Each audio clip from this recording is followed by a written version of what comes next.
प्रशासन और सरकार के पैर के नीचे से जमीन खिसक चुकी है।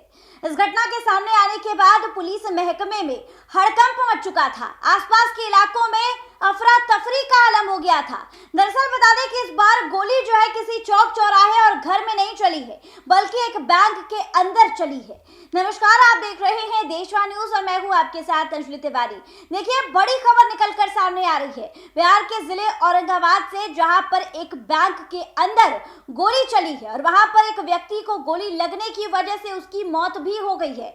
देखिए, स्थानीय लोगों ने कई तरीके की बातों का जिक्र किया है। पुलिस प्रशासन की टीम ने इस घटना की जब बारे में सुना तो वो लोग तुरंत उस बैंक के अंदर पहुंचे। जांच पड़ताल जारी की गई और तमाम तस्वीरें चीख कर ये बताती हुई नजर आ रही है कि बिहार में अपराध का ग्राफ तेजी से बढ़ता जा रहा है और सरकार के दावे यहां पर फेल होते हुए नजर आ रहे हैं। लगातार अपराधी अपने अपराधों को अंजाम दे रहे हैं और पुलिस प्रशासन की टीम सरकार को चुनौती देते हुए नजर आ रहे हैं। ये तस्वीर जो है वो बिहार के जिले औरंगाबाद की है, जहां पर बैंक गार्ड ने रिकवरी एजेंट को गोली मार दी, जिसके बाद उसकी मौके पर ही मृत्यु हो गई।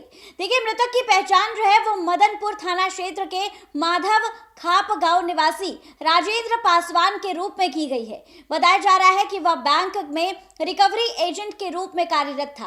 घटना के संबंध में जानकारी देते हुए बैंक के असिस्टेंट मैनेजर श्याम बिहारी प्रसाद ने कई तरीके की बातें बताई हैं। उन्होंने बताया है कि किस तरीके से बैंक में गोली चली और किस तरीके से एक इंसान को गोली लगी और उसके बाद मौके पर ही उसकी मृत्यु हो गई।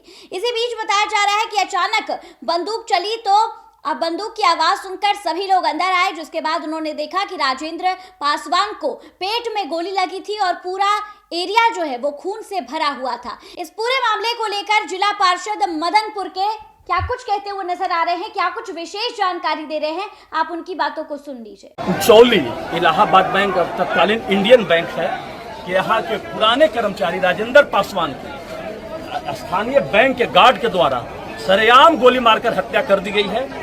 ये राजेंद्र पासवान काफी मिलनसार व्यक्ति थे और इनकी हत्या गार्ड के द्वारा सुनियोजित तरीके से की गई है।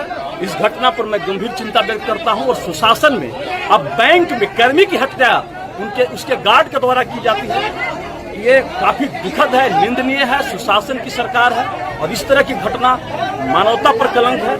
मैं राजेंद्र पासवान के परिजनों की सरकारी नौकरी की मांग करता हूं और अपराधी जो है, अपराधी के तत्काल गिरफ्तारी हो और कड़ी से कड़ी सजा की मांग करता हूं।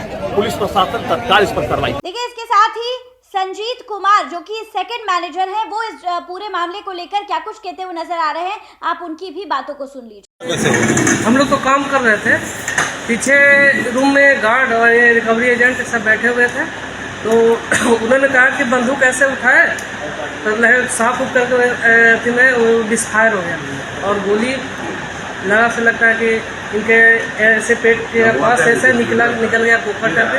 हम लोग समझे क्या चीज फटा, हम लोग चार्जर उधर लगा रहता है, हम लोग चार्जर तो ब्लॉक नहीं किया, तो हम लोग दौड़े गए तो फूक कर रहे हैं। अच्छा, फिर सूचना मदनपुर थाना कर दिया।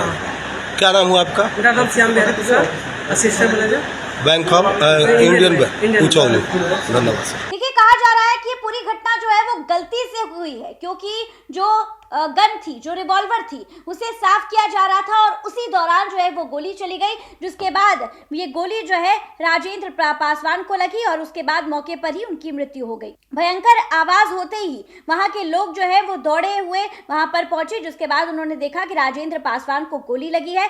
आनन फानन में तुरंत उन्हें इलाज के लिए अस्पताल ले जाया गया, जहां पर डॉक्टरों ने उन्हें मृत घोषित कर दिया था। डॉक्टर का नाम जो है वो संजय कुमार बताया जा रहा है, जिन्होंने इस पूरे मामले को लेकर जांच पड़ताल की और उसके बाद आखिरी में इस बात की जानकारी को साझा किया कि राजेंद्र पासवान को जो गोली लगी है उसके बाद उनकी मृत्यु हो गई है। देखिए, इस बात की जानकारी जब पुलिस प्रशासन को लगी तो वो लोग तुरंत मौके पर आए, सीसीटीवी कैमरे खंगालने का पूरा प्रयास किया गया और वहां पर सभी साक्ष्य को एकत्रित किया जा चुका है और फिलहाल वहां पर बैठे हुए सभी लोगों की समझने की कोशिश की जा रही है कि ये घटना जो है वो गलती से हुई है या फिर जानबूझकर गोली चलाई गई है। फिलहाल इस खबर पे आपकी क्या कुछ राय है, हमें कमेंट के माध्यम से जरूर साझा करें और ऐसी तमाम खबरों के लिए हमारे साथ बने रहे देशवा न्यूज पर।